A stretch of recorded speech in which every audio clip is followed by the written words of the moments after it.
Team Refugee screams Allahu Akbar and swings axe at packed train. What happened next will leave you speechless. It was just around 9 p.m. on a warm summer evening. A regional train, a bright red double-decker, was rolling north in northern Bavaria. Most passengers in the last two cars were families returning from weekend trips to the Alps or teenagers heading home. The train was quiet, almost sleepy.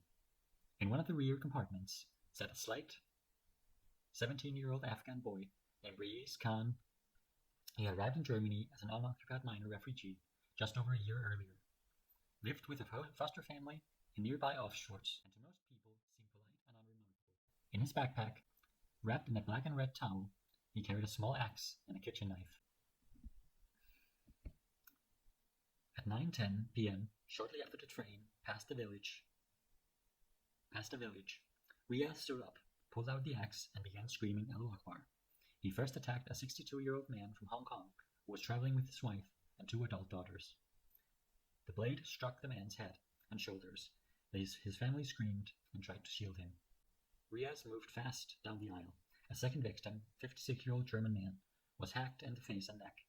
Then the 26-year-old son from the same Hong Kong family and his 26-year-old sister, and finally their 58-year-old mother. Blood sprayed across the seat and windows.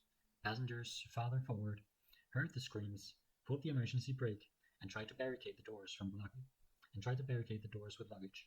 The train screeched to a stop in a field beside the main river. Dozens of passengers jumped from the doors and windows, running into darkness. Riaz followed, still swinging the axe.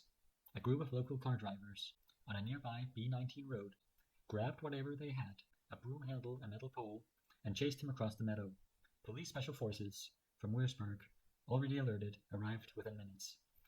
When Riaz raised the axe and charged the officers, they shot him dead. 5 people were seriously wounded. The entire Hong Kong family of 4, father, mother, 2 adult children, and 1 German man. Miraculously, all 5 survived after emergency surgery. 17 others suffered minor injuries or shock.